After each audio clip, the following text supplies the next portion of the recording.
आपकी यात्रा है या पूरे कांग्रेस हरियाणा कांग्रेस की यात्रा है? उनसे इजाज़त मिलने के बाद ही मैंने इस यात्रा की 20 अगस्त को राजीव गांधी जी के जन्म दिवस पर इसकी औपचारिक रूप से घोषणा की थी। नहीं, युवाओं को कमान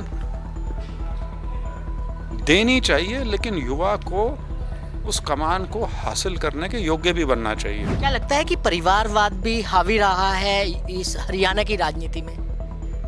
हाँ, मतलब क्योंकि एक छोटा प्रदेश है। इसी वजह से ये यात्रा निकाल रहे हैं कि अपनी पहचान हरियाणा के अंदर बना सके। मैंने बताया, मुख्य उद्देश्य तो जो है वो तो समाज का भाईचारा है, उससे संबंधित है। दूसरा, कांग्रेस का एक जो रूप है पूरी कांग्रेस का, वो लोगों के पास जा सके।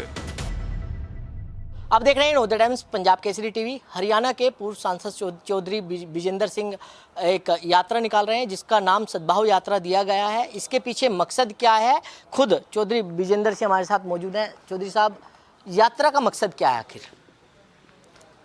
यात्रा के बारे में करीब 3 महीने पहले फैसला किया था और यात्रा का नाम फिर दिया गया सद्भाव यात्रा। और जैसा कि नाम से पता लगता है, सद्भाव का यदि आप साधारण भाषा में बोलें तो भाईचारा। तो इस यात्रा का जो मुख्य उद्देश्य है वो तो हरियाणा में जो 36 बिरादरी का भाईचारा है, जो हमारे समाज की नींव है, हमारे जो ग्रामीण क्षेत्र है उसमें जो एकता है, जो एकता का भाव है, उसका वो आधार है। लेकिन भारतीय जनता पार्टी ने उसमें दरार डालने का कुछ हद तक सफल प्रयास किया है राजनीतिक स्वार्थ की सिद्धि के लिए। तो उस दरार को पाटा जा सके, समाज की जो एकता है वो बनी रहे, ये इसका मुख्य उद्देश्य है यात्रा का। और उसकी सीधी सीधी प्रेरणा जो है वो राहुल गांधी जी की जो भारत जोड़ो यात्रा थी, वो उससे इसकी प्रेरणा थी। यात्रा 5 अक्टूबर से शुरू होगी। नरवाणा विधानसभा का दनौदा गांव है, वहाँ से इसकी शुरुआत होगी और 90 के 90 हल्के इसमें हम कवर करेंगे। और ये पदयात्रा होगी, करीब 6.5-7 महीने चलेगी। ये आपकी यात्रा है या पूरे कांग्रेस हरियाणा कांग्रेस की यात्रा है? ये यात्रा का प्रस्ताव लेकर जब मैं कांग्रेस के शीर्ष नेतृत्व से मिला, शीर्ष नेतृत्व से मतलब राष्ट्रीय नेतृत्व से मिला, तो उनसे इजाज़त मिलने के बाद ही मैंने इस यात्रा की 20 अगस्त को राजीव गांधी जी के जन्म दिवस पर इसकी औपचारिक रूप से घोषणा की थी। लेकिन सर, अगर बात करें कांग्रेस के अंदर गुटबाजी है, उस गुटबाजी को आप किस तरीके से देख रहे हैं? क्या वो लोग जो कांग्रेस के हैं वो इस यात्रा में शामिल होंगे? नहीं, बिल्कुल होंगे। हम सबको आमंत्रित करेंगे और मुझे पूरा विश्वास है कि हर जगह पे ज़िलों में, हलकों में, गांव के हिसाब से हर जगह इसमें जनसाधारण तो होगा ही, लेकिन कांग्रेस के सभी कार्यकर्ता और नेता इसमें बढ़ चढ़कर अपनी भागीदारी करेंगे। और मुझे विश्वास है कि ये यात्रा बहुत कामयाब होगी। और दूसरी बात यदि करें, जैसे पहले आपने इसका उद्देश्य पूछा, दूसरा उद्देश्य ये भी है कि कांग्रेस जो इतनी एक सशक्त फोर्स है हरियाणा में, हरियाणा की राजनीति में, वो और मजबूती से आगे बढ़े और जो बीजेपी का जो चैलेंज है उसको और मजबूती से उसका मुकाबला करे। वो इस यात्रा के नाते यदि हम उसमें थोड़ा योगदान दे सकें तो बड़ी खुशी की बात होगी। आपने युवाओं की बात करी, युवाओं को लेकर कहीं ना कहीं लगता है कि कहीं ना कहीं जो अनदेखी पिछले दिनों की गई, क्योंकि एक बयान भी चर्चा का विषय रहा है हरियाणा के अंदर, वरिष्ठ नेताओं को कहीं ना कहीं रिटायर हो जाना चाहिए और युवाओं को कहीं ना कहीं कमान देनी चाहिए। नहीं, युवाओं को कमान देनी चाहिए, लेकिन युवा को उस कमान को हासिल करने के योग्य भी बनना चाहिए और बनाना चाहिए, जिसके लिए राजनीतिक ट्रेनिंग बहुत ज़रूरी है। और हमारे यहाँ ख़ास तौर पे क्योंकि कांग्रेस में संगठन नहीं था तो उसका एक अभाव था। दूसरा, हमारे यहाँ यूनिवर्सिटीज़ और कॉलेजेस में इलेक्शंस नहीं होते, वो एक दूसरी बहुत बड़ी कमी है। तो ये चीज़ें हैं 2-3। चलिए, अब कांग्रेस का संगठन तो बनना शुरू हो गया और उसमें यदि आप नज़र मार के देखेंगे, ज़्यादातर जो कांग्रेस अध्यक्ष बनाए गए हैं 32 ज़िलों में, उनका जो एज प्रोफाइल है वो भी यंगर साइड में है, मतलब जवान पृष्ठभूमि गई हैं वो करीब सारे के सारे। तो सही दिशा में प्रयास है और आगे भी मुझे उम्मीद है कि युवा जो हैं वो अपनी राजनीतिक भागीदारी बढ़ चढ़ के अगर आगे आएंगे तो नेतृत्व भी मिलेगा उनको। क्या लगता है कि परिवारवाद भी हावी रहा है इस हरियाणा की राजनीति में? हाँ, मतलब क्योंकि एक छोटा प्रदेश है उस नाते यदि आप देखें तो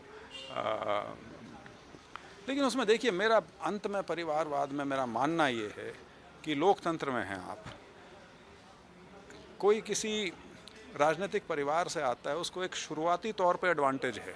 जैसे कि आपको? मैं तो यार 21 साल आईएएस की नौकरी करके आया था, देश में 9वें नंबर पे आया था, उसके बाद भी परिवार की संज्ञा जोड़नी है तो जोड़ लीजिए। सारी मेरी तो कवायद ही इस चीज़ की थी कि अपनी खुद की शनाख्त हो आदमी की, लेकिन परिवार है तो है और उसके ऊपर मुझे गर्व क्या, मतलब मैं जो कुछ भी हूँ परिवार और लोगों की बदौलत हूँ। लेकिन आगे तो चयन फिर लोग करते हैं लोकतंत्र में, वो आपको चुनते हैं नहीं चुनते, आपको नापते हैं तोलते हैं, देखते हैं इस लायक आप हैं या नहीं हैं। तो इनिशियल एडवांटेज है, लेकिन उसके बाद उस एडवांटेज को आगे लेकर आदमी नेतृत्व प्रदान कर सकता है या नहीं, वो पूरी तरह से लोगों के हाथ में है। तो इसी वजह से ये यात्रा निकाल रहे हैं कि अपनी पहचान हरियाणा के अंदर बना सके? मैंने बताया मुख्य उद्देश्य तो जो है वो तो समाज का भाईचारा है, उससे संबंधित है। दूसरा, कांग्रेस का एक जो रूप है पूरी कांग्रेस का, वो लोगों के पास जा सके, कांग्रेस की बात लोगों तक जा सके, प्रदेश के और देश के जो मुख्य बिंदु हैं आज के दिन, इश्यूज़ जो हैं वो मुखरता से उठाए जा सकें, ये इस यात्रा का उद्देश्य है। उस बहाने मुझे यदि 4 लोग और जान जाएंगे तो ठीक है। नेता विपक्ष हरियाणा का ना चुना जाना किस तरीके से आप देखते हैं? काफ़ी लंबे समय हो गया है।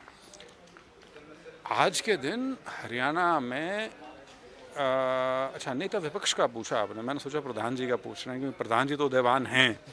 हाँ, नेता प्रतिपक्ष जो है 10-11 महीने हो गए तो, लेकिन मुझे लगता है कि अब शायद इसमें फ़ैसला जल्दी होने वाला है। मैं पहले नहीं कहता था क्योंकि बहुत लंबा खींच रहा था, लेकिन अब जिस प्रकार से सुनने में आ रहा है कि शायद जल्दी फैसला हो जाए। आपसे खींचतान है या फिर और कोई वजह है? कांग्रेस तय नहीं कर पा रही है कि किसे नेता विपक्ष लगाया जाए? नहीं, उसके बारे में तो मैं नहीं कह सकता कि जो नेतृत्व है उसकी क्या सोच रही है, किस वजह से हुआ है।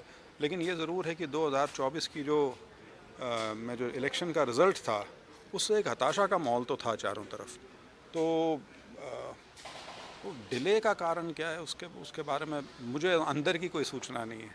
तो बिल्कुल ये थे चौधरी विजेंद्र सिंह जिन्होंने खास बातचीत की। दिल्ली से कमल कुमार कंसल, नवोदय टाइम्स, पंजाब केसरी टीवी। हमसे जुड़े रहने के लिए हमारे YouTube चैनल को सब्सक्राइब करें और नई वीडियो की नोटिफिकेशन के लिए बेल आइकॉन को दबाएं। अगर आप ये वीडियो Facebook पर देख रहे हैं तो लाइक जरूर करें और ज्यादा से ज्यादा शेयर करें। धन्यवाद।